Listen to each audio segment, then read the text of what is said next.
with visible disabilities, NAPVID. We have decided to be a voice. You too can. Join Hitches and Voices every Friday at 2 p.m. on Independent Radio 92.3. Hitches and Voices. Spot the hitch. Be a voice.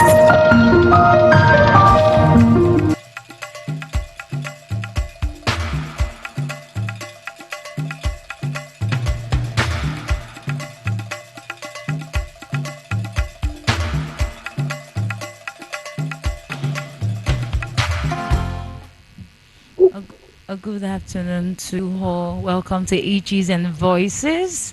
How are you doing and how has your week been? It's another exciting Friday. And yes, we are excited to talk disability issues. Hitches and Voices is brought to you by NAPVID, the Network for the Advancement of People with Visible Disabilities. We at NAPVID are on a journey to create a society with equal opportunities for persons with disabilities. And yes, we believe that you too can be a part of that journey. My name is Siri, and with me in the studio today is Barbara. Hello, Barbara. Hello. How has been your week? Oh, one word. Okay, thank you. I got that. Oh, is that the word? Were you going to say something else? I was about to think about the word actually. So I'll just go with Welcome. Thank you. Okay, so today we'll be talking about the role of family in the lives of persons with disability. Yes, it is very important. We all emanated from family, right? We were born to to a mother and a father. We have siblings. Some of us that have siblings, most that don't have siblings. So we're going to be talking about the role that families play in the life of persons with disability. Okay. So I would start by saying that the family is the first agent of socialization, and as much as we do not realize it, the family is our first environment, and it shapes almost everything about us. Most people, the temperaments they exhibit comes from the family, right? Yeah. If you grow up in a family where people are loud, you have to shout before you are heard, unconsciously you find out that people start exhibiting such features as they grow up. So I would say that when it comes to persons with disabilities, the family is the most important agent A in very shaping vital them. role. Yes. And how they are treated in the family determines how they are going to react to how people treat them in the society. And that's why it's really important for parents to understand how to treat persons with disabilities in the family. You try not to associate them or kind of create a well, I don't make a division between your kids. Probably one has a disability and another person doesn't have, and you try to maybe give them separate rooms or give them food in separate plates and things like that. Unconsciously, that's how discrimination starts, right? Now this is Christmas. Children are going home for Christmas. Yes. Everybody is in high spirits. Now there is this unconscious behavior that a parent might buy Christmas clothes for some of the children and not buy for the one with disability, probably because they don't really let that child go outside. So they really might not see what's the need of buying So the they feel clothes. like, you don't need the clothes, you're not going to go out. Anyway. So the first mistake is not even letting them to go out, and then you're not buying them Christmas clothes. In doing that, you're already making them feel unloved. You're already making them feel different. You already make them feel less of themselves. So when they go out into society, and that's why we say that some persons with disabilities don't even know their rights. You know, if you're treated well at home and you go outside and someone treats you badly, you can say that, oh no, I won't accept this. I won't accept this. I'm really loved at home. That's why people say I'm loved at home, right? But when you're treated in a certain manner at home and then you go out to the society and you're treated in the same manner and you think that, oh, that's the status quo. Yeah. That's how it's meant to be.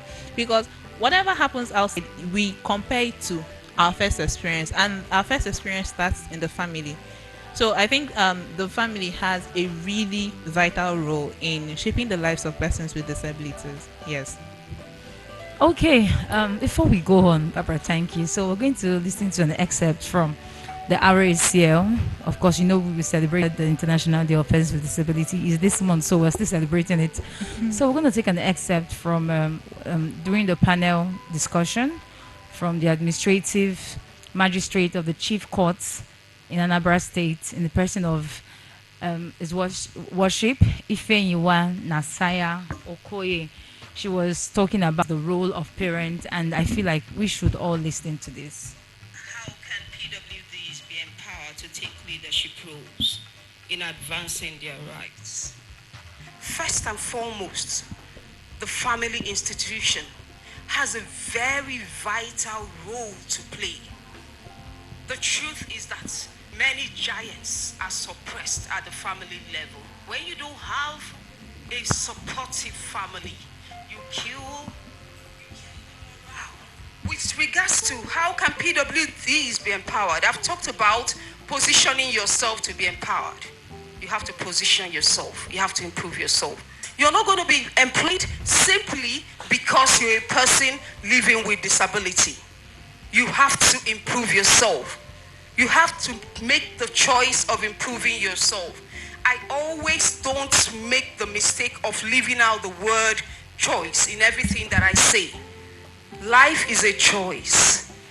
Who you will turn out to be, no matter the circumstance you find yourself, it's your decision to make. It's a matter of choice. Life is not going to happen for you because you keep calling a pity party. Yes, life is not going to happen, so we need to make a choice. And Barbara, you said something. You said something that that the family is the first point of contact. So the role of parents in helping persons with disability or living with disability achieve a lot matters, because whatever they become comes from the home, right? Yes. So parents have a huge role to play. This person speaking, Ifeanyiwa, said she's one with she's physically challenged, and he's a magistrate. Yes. So, and during the Harris year, if you remember, she mentioned something about a family playing a vital role. Yes, in she her did. becoming who she is. Yes. Speaking to that, I remember she said had her father treated her in like the same way he would treat every other child, so she didn't feel that she had a disability. And also making reference to that, the keynote speaker, Yinka Omorowe, she talked about the life of Melody, Barrister Melody Omosa Esquire, the executive director of NAVID, who wrote that his childhood was filled with love, Yeah. because his parents didn't make him feel less of a person. Yeah. They put his individuality above his disability, and I can say that I believe that that contributes a whole lot to the person he is today. Because let's assume that family didn't give him that, didn't accept him, his family didn't give him the right opportunities that he needed, he probably wouldn't be the executive director of NAVID today. Yeah. So I think the family has a vital role, because like Ms. Ifeanyiwa said, she said life is a choice. Everything we do is a choice. Now, it's the choice of parents to decide whether to send their child with a disability to school Or not. or not. It is the choice of the parents to decide whether they should allow a child with disability be locked in the house or allow that child to socialize with others. And what people do not understand is you never know till you try. So parents have this belief that, oh, if you let them go out, something could happen, they could get hurt, this could happen. But let them.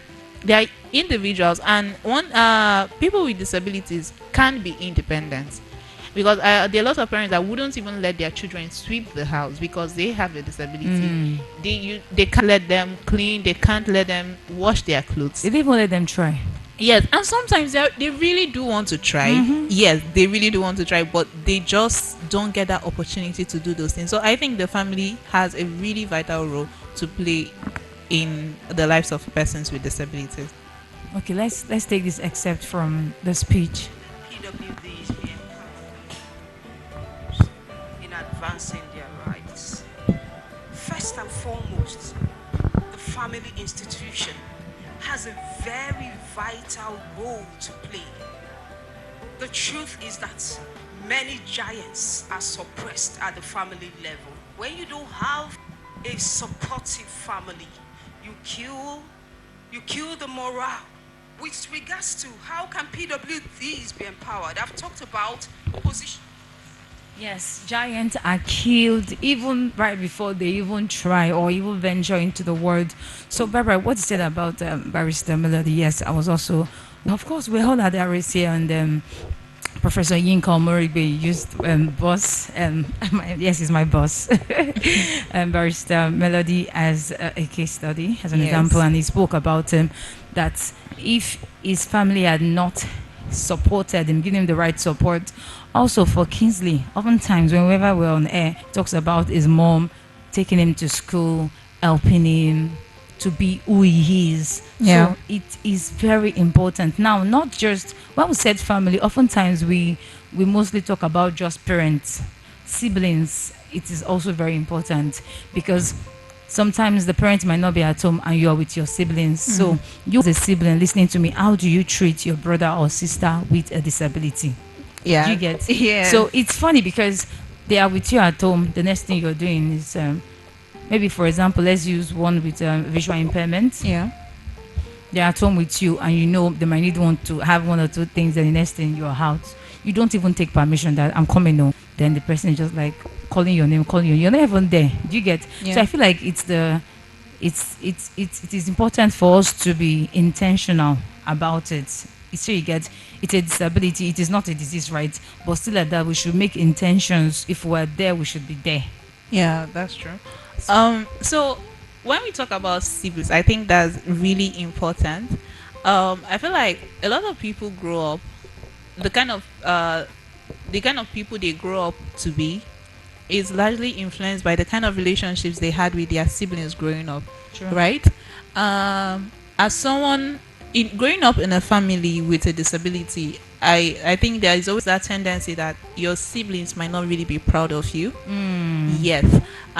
You might have situations where a visitor comes in and they are trying to hide you, right? They cannot introduce you to their friends because they do not want their friends to know that, oh, my brother or my sister is visually impaired, or they are physically challenged, or things like that.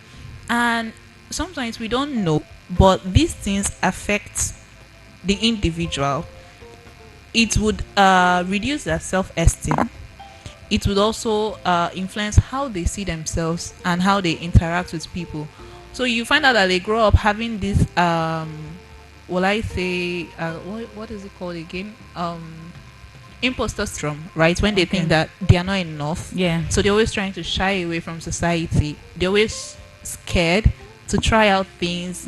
Speak up. Even in when they know public. that they have potentials, they are too scared to try to bring those potentials into life and do something with them. So the way we relate with our siblings at home, it does matter. So all I'm saying is to persons to families out there, treat persons with disabilities with as much love and as much respect as you would treat every other person. Let them know that they are loved. Be there for them, support them, because when you do these things, that is it helps them to even know their rights. So when they go outside and they are treated wrongly, they Stand up for know themselves, that they yeah. are treated wrongly. But if you treat them bad at home, they can't even speak out outside because there is nothing to compare with. Nothing. Right? There is nothing to compare with. So I would say that we all have our duties. Yeah. So the best you can do for persons with disabilities as a parent or as siblings or family members, do not make caricature of them and be free with them. Treat them equally as humans. Yeah. Research has shown that people who support their family members with disabilities aid them in their development and social integration. Parents can enhance the quality of life and social integration of their children with disability. So parents, siblings, and family members can help children with disability in many ways, including creating a safe space. For example, someone with visual impairment, you can clear out areas, level flooring to allow for safe movement, and use of mobility equipment, right? To provide a variety of sitting positions, because you know you have a child with a visual impairment. So I expect that you clear up things so that even when they budge, okay, so we can avoid them barging into things and Into say, oh, you things. broke this, you did this. That can be avoided because you know this is what they need. So you can clear up things, make the space free, then participate in the assessment process. I mean, attend meetings with the educators, specialists, visit their teachers in school. How is my child doing? How, because oftentimes, which is what we are fighting for in NABVID, that all children should go to school as at when due. So if you have a child without a disability and you're taking that child to crèche or to primary one or is it KG, what they call it KG? Yes, a child with a disability should also go to resume school same time as that child. Yeah. So it helps speedy the education and makes them to be in the same class as their other peer mates. So you should visit your children's school, ask their special teachers what areas do you think as a parent I can come in. Is she, when she comes to school, how does she react? Does she throw tantrums? Yeah. What do you think I can do? All of these things. So it goes a long way. You can also empower the child. See the person first. Barbara, remember, you always say this: see the person first and not the disability. Absolutely. Yes, so this is my child, not, don't you know my child I cannot see? This is my child, Barbara. This is my child, Siri. Before, this is my child now that cannot see. Can't you? Yeah, Sure, you get I so. get. See the child, see the person first. See the child first. See your sibling first. This is my sibling, and not this is my sibling with a disability. We often do that, and it's very, very wrong. As siblings, we should do better. Yes, that's why we always come here every Friday. Yeah, so we can learn. I'm excited because I'm happy it's not just persons with disability that are listening. We also have listeners that do not have any sort of impairment and they are following up, and they, of course, I'm sure they're learning Yes, and they are. also applying this. So you can ask questions to learn about the person behind the disability. You know, like you said, see the person first. Who are you? What do you do? What are your skills? What are your strengths? What are your weaknesses? Have intelligent conversations before thinking of, oh, what happened to you? How did you become deaf? How did you become? If you now know the history, how would that help you? What is it going to solve? So I feel like some questions to be avoided and not even. Barbara. Okay, so I just thought of something. I would like to talk about uncles and aunties because I think that they have an important role as well. And sometimes they in the Nigerian, or will I say African culture, uncles and aunties can be very intrusive.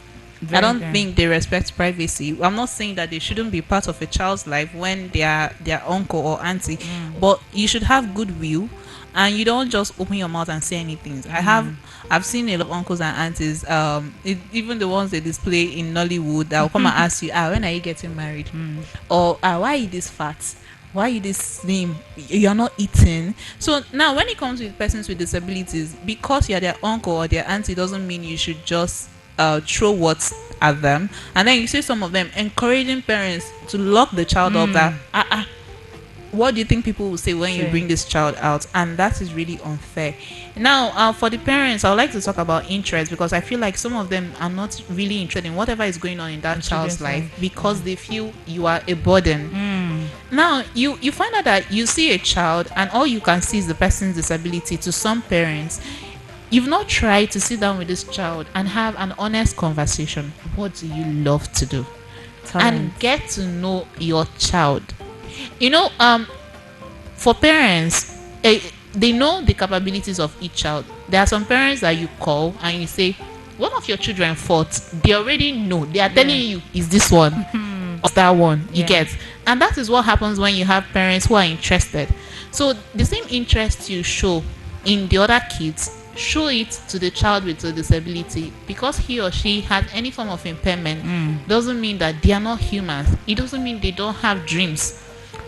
So all I'm saying is we should be more interested and more conscious of the things we do when we're around persons with disabilities, because you could actually be saving someone's life. You could actually be helping them without knowing.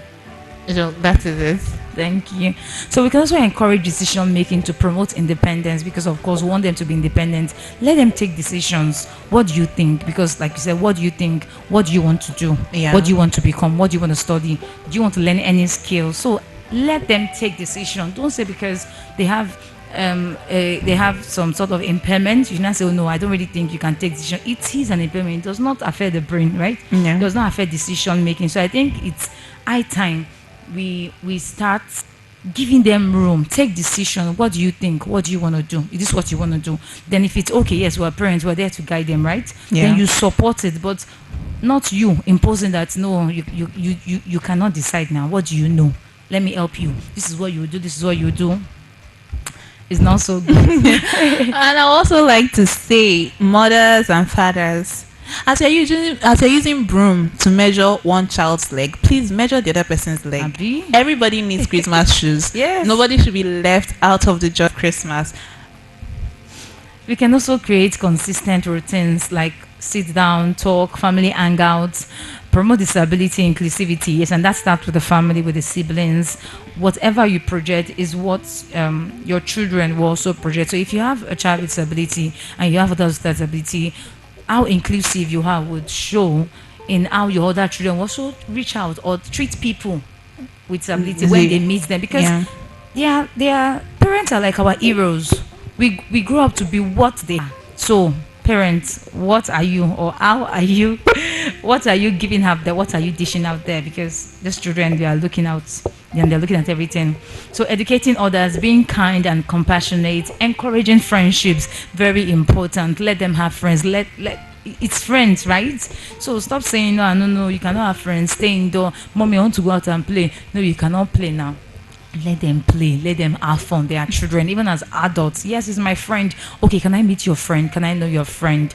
But when you're being to there's this word, get inside. There's what they say, Overprotective. Overprotective. Yeah, it is not so good. So parents are often the first to recognize signs of a child's disability or special needs. So when you recognize this disability, make sure to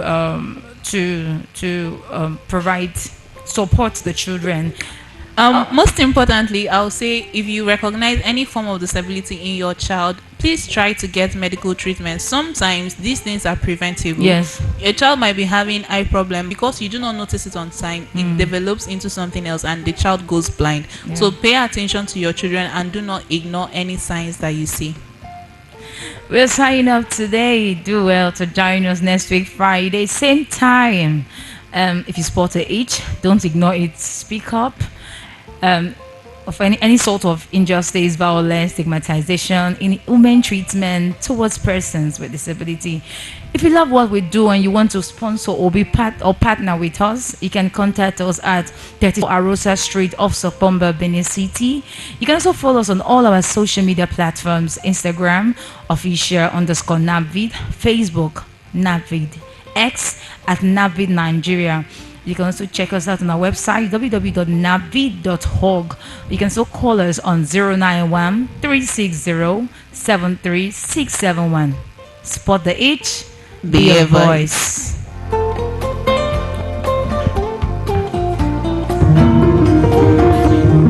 If our world is what we make of it, then we know that our choices and decisions are what shape our society. And what we have right now is what we have given, for it's only a mirror of who we are. Sadly, the reflection isn't pretty. Staring back at us from the mirror is a broken world of social injustice, discrimination, and prejudices, especially against people with disabilities. Championing the course to heal this split is a network for the advancement of people with visible disabilities, NAVID. We have decided to be a voice. You too can. Join Hitches and Voices every Friday at 2 p.m. on Independent Radio 92.3. Hitches and Voices. Spot the hitch. Be a voice.